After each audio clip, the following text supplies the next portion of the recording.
Tommy, I know you and your lovely wife have been looking for a luxurious 3-row plug-in hybrid. Yeah, we've got a budget of $11,000. Well, if your budget was $85,000, you could get this, the brand new Lexus TX plug-in hybrid or the Volvo XC90 plug-in hybrid. That's really all there is right now. Yeah, there's not a lot if you want an electrified 3-row that can go a substantial amount of range on electricity only before reverting to gas. I know there's some normal 3-rows like the Sorento, right? You can get a plug-in hybrid, but if you want a premium badge on the front, it's not easy. And in today's video, we're taking you around this new Lexus TX 550h Plus. I think I got all the letters and numbers and symbols, and we're going to tell you what it's like to live with. Well, let's start with what's under the hood. I'll open it up and you can show them because it is a 3.5 liter V6, dude. Yeah, so this is a very unusual powertrain. So, up front, like you mentioned, we've got that naturally aspirated large displacement transverse mounted V6 for use when the battery dies, but the battery has a fair amount of range to it. We're looking at about 33 miles according to the EPA on one charge. And speaking of range, if you want to know the real world range on this video, Andre and I just shot our first in a series we're calling the Baseline Challenge, where we see how far these plug-in hybrids will realistically go in a single charge. So that's coming up over at TFL EV very soon. Or just go to alltfl.com if you want to see that video. And that's going to be something that we'll be doing this year because I'm calling 2026 the year of the hybrid / plug-in hybrid. So we're going to be testing just how far these can actually go without actually turning on the combustion engine. What's a little bit unusual about this and a PHEV though is usually plug-in hybrids will use some small displacement and in a lot of cases turbocharged 4-cylinder, but this is an old school naturally aspirated V6. So this is a very kind of old school way of doing a hybrid, but it should mean longevity because you don't have that high pressure turbo keeping that engine high strung. So it's a very low stress system. Total system horsepower though, 404, which is a lot. Yeah, it's a lot. And of course it's a full-time all-wheel drive, which is luxurious. And by the way, the TX, you think that they went with TX because Toyota / Lexus moved their headquarters to Texas? No, I don't. You think it was a coincidence? The Texas Lexus, and actually the launch of the TX was in Austin, Texas, which is pretty funny. This is a new color, by the way. It's called Matador Red Mica, which is very fitting because that's our last name, but it's a really deep, rich red that looks fantastic. And I also love how even though we have these little fender flares, they did body color them, unlike so many modern vehicles that have the black plastic. And these wheels are massive. This is a 22-inch wheel wrapped in a Continental all-season tire, but it's got this really nice looking gray finish to it. I think it came out really cool. Now, Tommy, if they don't like this giant spindle grille, there is another version of this vehicle that you could get for a lot less money. And of course, I'm talking about the Toyota Grand Highlander, which this shares a platform with. Yeah, but that's got a different kind of open maw to it. So it's not quite the same Predator front end, but it certainly is not a very elegant front end. Coming along the side here, it does have the electronic door handle, so to open the door, these don't actually move. There's like a little switch inside. Push that pops open the door. Some bright work surrounding the windows. It does have roof rails with the crossbars as specced, which is cool. And then out back, you can see the heinously long name, TX 550h Plus Direct 4. Are we being attacked by a weed whacker here? What is going on? Yeah, it's just the fact that you start filming, then all of a sudden that's a plane. There's a plane that's trying to get a glider up in the air. So, by the way, why don't they have mufflers on planes?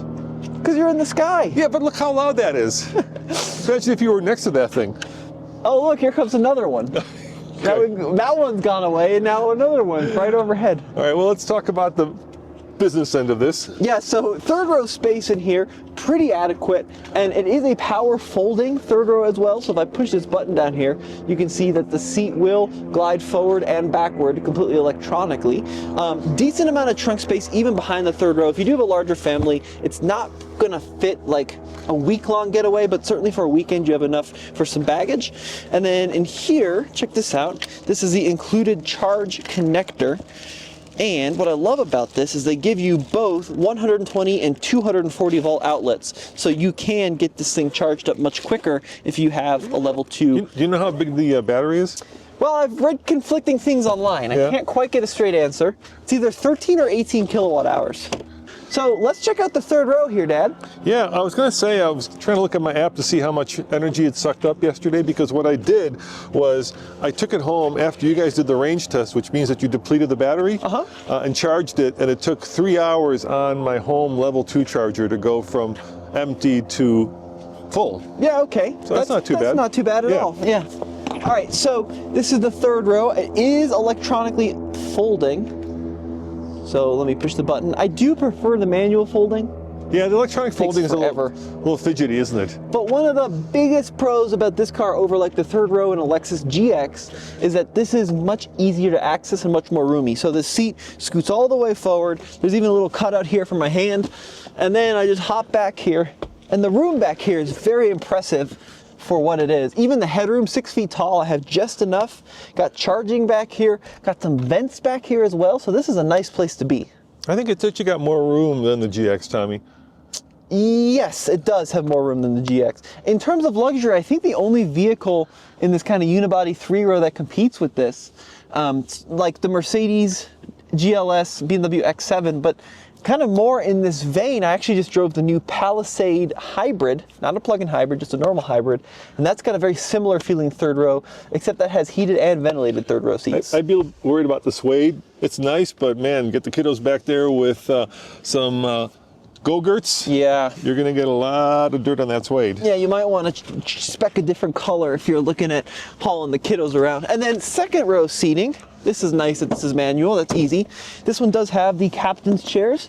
Good room back here, really, really good. Heated and ventilated second row seats. It does have the armrest that folds down, and it also, of course, is the integrated, as Sophion from Redline Review says, peasant blockers. And it's got the big sunroof too. Yeah, so right, really good. So there's a couple issues, one good and one bad. So let me jump in the front. You jump in the driver's seat, and I'll show you what I have learned by driving it the last couple days. I'll show you the good one. As you know, I'm a big tea aficionado, and so I love, this is not a commercial, I love Lipton, and the bottle is square. Look, the cup holder is square.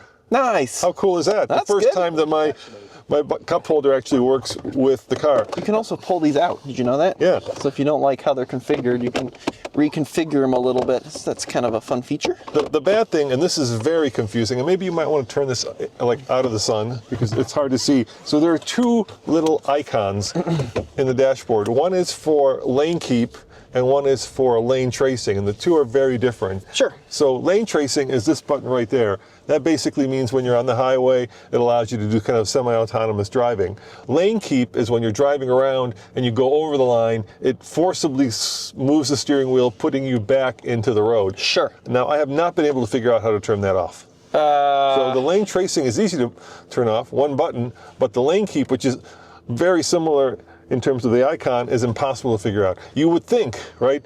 You would think that the easiest place to put that would be in the screen, because there is, let me go to the home on the screen. Home, let me go home. Okay, let me go there, settings. Now there is a thing called driver's assistant right here, driver's assistance in the settings. I'm showing you this. And for some reason, maybe you have to have it in park for it to work. You would think it would be in here, like collision mitigation, not in there. So I don't know, no button. I have not been able to figure out, and if you guys know how to turn off the lane keep, not the lane tracing, let me know, because it's very confusing. And this is a thing that Toyota does that's extremely aggravating, and that is they hide the lane keep, and the other thing they do is this button right here, the hold button, where if you don't want to have your foot on the brake when you're at a stoplight or a stop sign, every time you get in the car, you have to push the hold button. Otherwise, it defaults to basically creeping. I'm like, just set it where I put it. Don't have it default back to wherever an engineer thought it should be. Well, last time I drove one of these, not a TX, but a Lexus, or sorry, I should say Toyota, which uses very similar infotainment. It was in the screen. Yeah, they put it. Are you sure it's not in here? You would think. It's not. Did you Google it? I didn't Google it. I wanted you to see if you could figure it out. I wanted to do this on camera, because this is how technologically frustrating cars have become, where something that invasive, where it actually takes the wheel out of your hands and spins it around to get you back in the lane. Steering assist. I turned it off. It still does it. You see? You and me are doing the same thing. Well, let's see if it's still on. It's on, Tommy. So, I just drove it from home. This interior is really, really nice. I think they've done a lot of nice things, some things which are a little aggravating in here.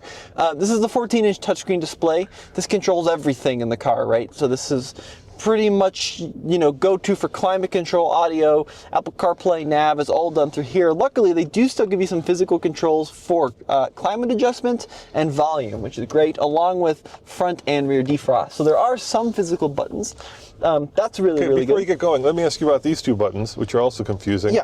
So you've got EV hold, charge, and then you got auto EV hold V. I don't know what those do, the difference between them. Okay, so this one basically locks it in EV mode, or locks it in hybrid mode. Okay. So you can cycle between electric or electric plus gas. Okay. This one will make that decision for you.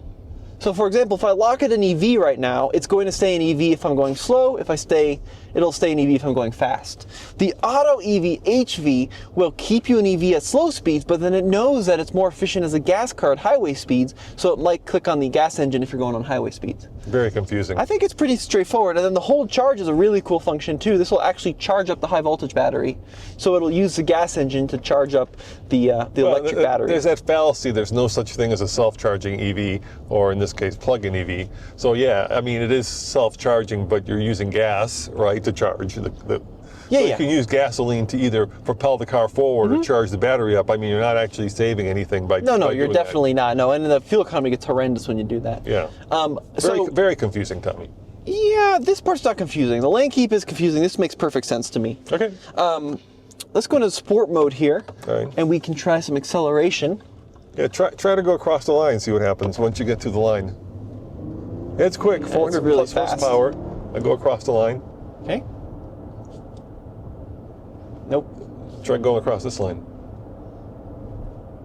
Nope. Well, it did it to me this morning, so I don't know why. Maybe it doesn't see it. Maybe you have to wait for it to like lock on, and then once it locks on, it does that to you. Okay, yeah. Right now it's well. Okay. So it did it there. Now try it. Oh, it's not green yet. I'll tell you when it turns green. It hasn't turned green. I turned it off. That's why. So it was doing it. Here you go. Lane tracing. Off. Okay. So now it's but not lane doing keep it. is still on there, and I think we've probably wasted enough time confusing people with Yes, that. well, maybe for the full review, we'll figure out how to turn that off.